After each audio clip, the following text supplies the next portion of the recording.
Greetings and salutations, everyone. Welcome back to another video here. I've been going through those Hammer films lately and been kind of exploring them. But before I begin, if you are new here, I like to make these little videos about things that I enjoy and want to share, usually about films, and usually it seems to lean a lot more towards horror and 80s, especially anything that I feel has kind of been forgotten or hasn't really been spoken about much.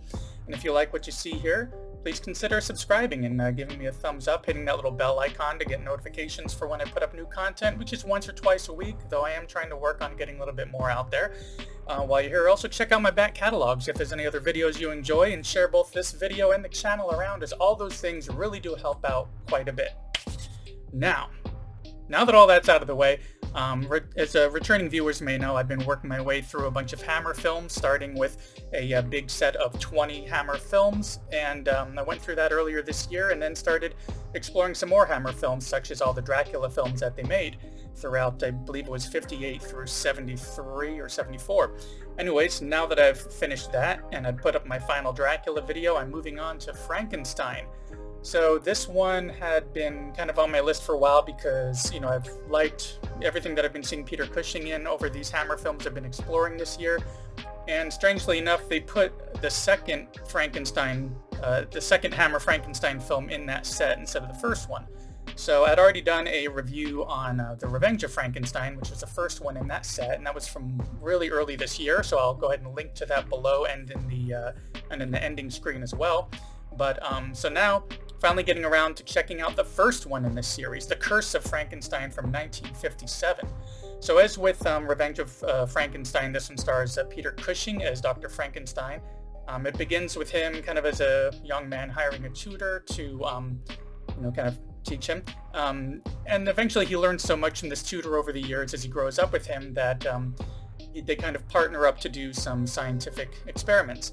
These experiments lead to this obsession that he has with reanimation, with bringing, the dead, like dead tissue or anything back to life, first with small animals, smaller experiments, and then kind of getting into what we're more familiar with from other Frankenstein films and from the book about trying to bring a person back to life, even if they need to kind of scavenge other parts. So it's similar in some ways with that to the Boris Karloff one that a lot of people, including myself, are more familiar with. And just like with those previous versions of Frankenstein, this one gets out of hand. Though in this one, like the Karloff film, it is only loosely based on the Mary Shelley book. Because this one, the monster's definitely like the other depictions, or the more common ones, where he's more like a brute, kind of grunting and more monstrous. He doesn't have any real intellect or anything. And the effects for this monster definitely look a bit more odd compared to what we're used to seeing previously. It looks much more corpse-like and very different from what we saw in the original film with Karloff.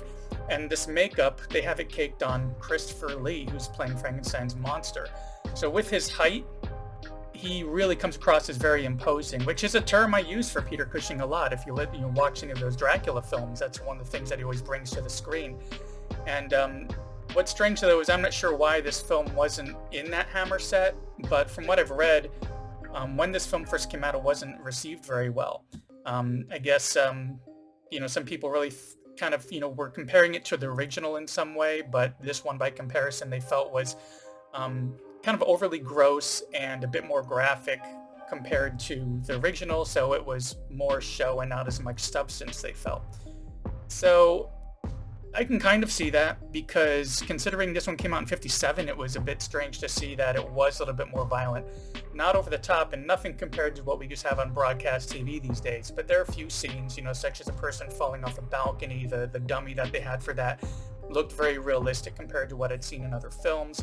There's a scene where the head of this corpse they're not going to be able to use, so Frankenstein is removing that head, and even though they're not graphically showing what happens, there is blood, and just having that introduced in 1957 that he's removing this head to get rid of it might have grossed people out a bit or something.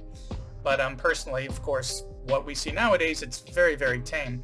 So also, anyways, throughout this film, Frankenstein's tutor turned partner is having this moral dilemma about their experiments, and Frankenstein even kills another person for parts, so to say.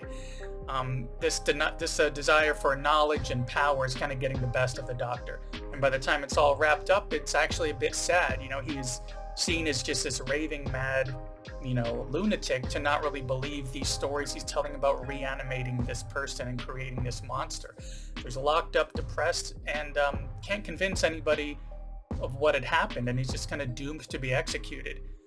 And then the film kind of ends, and that's where the next film had actually picked up. There were actually some scenes from the end of this film that were recycled for the beginning of the next one.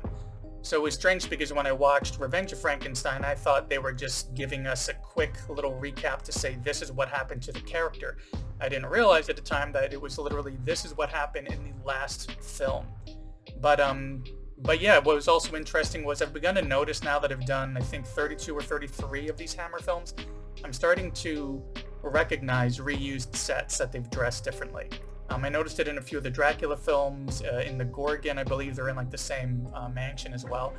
But in this one, the iconic mansion sticks out. That's been in a lot of Hammer films, but of course it sticks out to me mainly as being Dr. Frankenfurter's big mansion in the Rocky Horror Picture Show.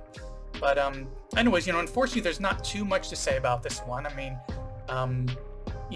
it's going to be interesting to see what they do with further films in this series, because it was interesting. I did enjoy it, and I would definitely recommend it, especially since I've only seen the first two now, is having a double feature of this one and The Revenge of Frankenstein. I think Peter Cushing was great. Everything looked great in this. It was a really interesting depiction of it. But yeah, it was definitely interesting and worth checking out. And speaking of checking out, thanks for checking out this quick little video of mine on this.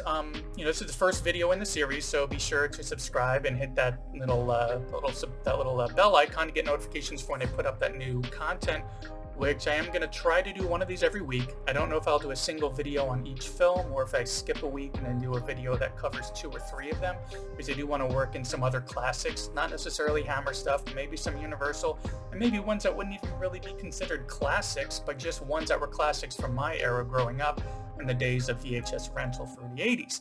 But anyways, be sure to do that subscribe and all that YouTube stuff, and I will see you in the next one.